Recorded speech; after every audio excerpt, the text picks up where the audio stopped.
So here, story time submission came from Carla, who said she's worked for the past 12 years as a housekeeper in Las Vegas. And her career started at a casino resort where she would clean out guest rooms after guests had checked out. And she says she could tell you a lot of wild stories about the crazy things she's found when guests have left.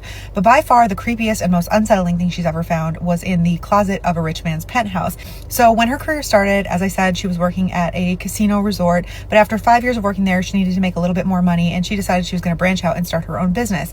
And her own business started with cleaning short-term rentals, things like Airbnbs and things like that. She was trustworthy, her rates were competitive, and so business grew fast. She got a lot of new clients via word of mouth, and eventually she decided to branch out because she had so many clients, and she started cleaning single-family homes and apartments, and she had repeat clients. And so she hired some people to work at the short-term rentals, and she would take on these clients herself. A lot of these clients were people who actually lived in Las Vegas, families and single people who just wanted her to come every week or every month. And she had this one family that she had worked for a few years, and they tell her one day, hey, we have this friend who's new to town. He just got a penthouse at a building downtown, and he's looking for a reliable and trustworthy housekeeper. Do you think you could take him on? And Carla said she was fully booked at this point. She had no time to take on additional clients, but her husband was going through a very severe illness. He was not working, and she was the sole earner for her family. She said hospital bills were expensive and they definitely needed the money. And so when her friends/clients tell her that they have another friend that's looking, she's like, well, I'll go speak to him and see what he needs done and how much time it's going to take. Maybe I could take him on. So she goes to meet this man, and I'm not sure what building this was in downtown Las Vegas, but she said it was a very nice penthouse. It was a 3-bedroom and 2-bath. It wasn't massive by any means, but it was very, very nice. The man was in his mid-40s. He was very well dressed. He seemed polite. He tells her that he is essentially a clean freak and he absolutely hates dust. He also tells her that he doesn't live in Vegas full time. He's just there on occasion. And when he is, he wants a nice clean place to lay his head, but he still wants her to come every single week, whether he's been in the penthouse or not. And she said, based on the size of the place and how infrequently he was there, it really only took her between 2 and 4 hours to deep clean the main areas of the house. So the bathrooms, the kitchen, the living areas. One of the bedrooms was set up as his office from which he worked when he was in town, but he told her he didn't really need her to do anything in there besides a light dusting. Also tells her he has a laundry service that handles all of his clothing and that she is never ever to go into any of his closets. And she's like, I'm fine with that. And he says, no, this is why I wanted someone referred to me via word of mouth, someone that was trusted by someone I knew, because I have a lot of valuable things and I just don't want them in the wrong hands. And Carla's like, no worries. You can trust me. I have a good reputation for a reason. At the end of this first conversation, during their first meeting, he offers her a very competitive rate and she essentially just can't turn it down. So she ends up taking him on as a client and she ends up working for him for 2 years. And during this 2 years, she never really found out what he did for work. He never offered up any information and she never asked, but he was very polite. Anytime he was in town and she was cleaning the place, he would offer to get her food if he was ordering lunch. He would tip her very well every time she cleaned, and then especially around holidays. He never saw any other guests there, and anytime he was there, he was basically always on the phone, always something with business, but he would speak vaguely, so she never really could put any pieces together as to what it was he actually did. Knew that he went overseas a lot, but overall she was just very grateful to have him as a client. He was very generous, and he even offered to let her husband borrow one of his very nice suits when her husband was getting better and going to job interviews. He had one of his suits actually custom tailored to fit her husband so that her husband could wear it and that they didn't have to buy one. She said in 7 years of owning her business, he was by far one of the top 3 clients that she had had. And so one day she's over there and she's cleaning out one of his bathrooms and he's in town and she hasn't seen him for about 2 months.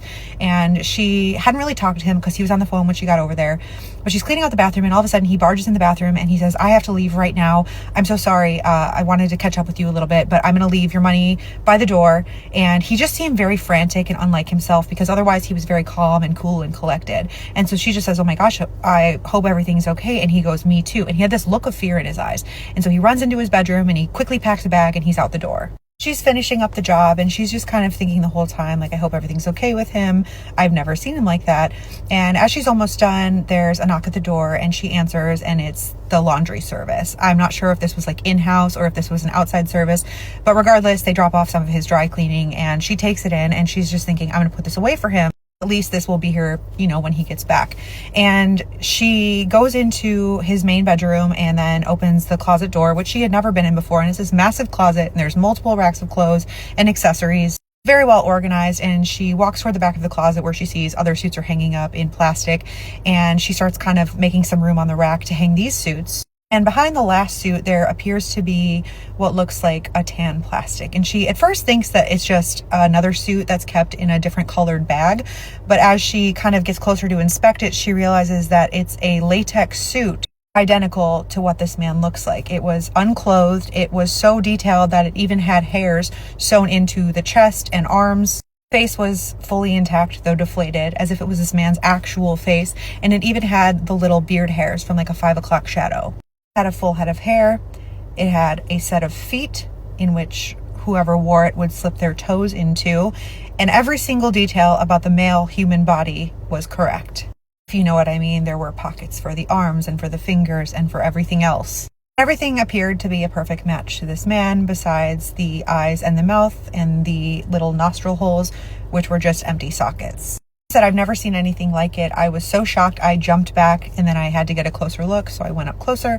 I touched it. It felt like it was made of some kind of thin rubber, maybe latex, but it was so thin that it was almost translucent. She said she had never seen anything like it, and it looked like one of those very realistic Halloween masks, except for it was a mask for the entire body. And so she decides, I shouldn't be in here, and she quickly closes the closet door and lays the suits, the dry cleaning that had been dropped off, on the bed and leaves the apartment. She gets home and she tells her husband about it, and her husband's like, why would he have that? Like, why would anyone need an exact replica of the way they look? And she goes, I don't know. And he goes, well, next week when you go back there, take some photos of it. Like, I want to see it. Her husband's like, what does he do for work? And she goes, I don't know. And he goes, okay, well, just when you go back, like, make sure you take some photos and like take a video and like stretch it out. Like, I want to see what this is for, you know? And so she wrestles with this for a week because she's like, this is obviously against my ethical code. The following week, when she goes back to the apartment, she starts her cleaning, and then curiosity gets the best of her, and she goes to the closet and she opens it up, and the suit is gone. There had been no other signs that he had been back to the penthouse, and he hadn't contacted her saying that he would be back. Normally he did let her know when he was going to be there when she was there cleaning, but she had had no communication with him. She's just thinking that she's going to pretend like she never saw this thing. She's not going to say a word because, again, he's a good client. But she goes back the following week. He's still not there. And then she has her monthly deep clean with the family who initially referred her to this man. And so she's over there and she's kind of dropping hints, like just seeing if they'll offer up any information. She's been working for this family for like 5 years, knows them really well, and especially gets along with the wife. And so she kind of says to the wife, like, oh, by the way, I have so-and-so as a client. He left kind of in a hurry when I was there 3 weeks ago. Have you talked to him? I'm kind of worried about him because he hasn't given me any communication on when he'll be back. And the woman kind of looks at her strangely and she goes, no, we kind of cut ties with him. That man's into some very bad things. And I know that he's a client of yours, but I would just kind of reconsider if you want to continue working with him. So Carla's like, oh, what do you mean? And the woman says, I've already said too much. It's really none of my business. You know, you run your business however you want to. That's the end of the conversation. She goes back to the penthouse a few more times. Each time she kind of peeks and there's no skin suit. And she says that there was also no signs that he had been back. Eventually the payments stopped, and that's when she just decided that she was going to stop working for him. She figured whenever he got back in town, he would contact her and let her know it was fine to come back and clean, but he never did. And she still doesn't know what happened. He had never seemed disturbed or out of the ordinary until that last time she saw him. And so she said she's sharing this to see what everyone else thinks. What do you think the suit was for? She did say that by no means did she think that he was not human. She just doesn't know why someone would have something like that.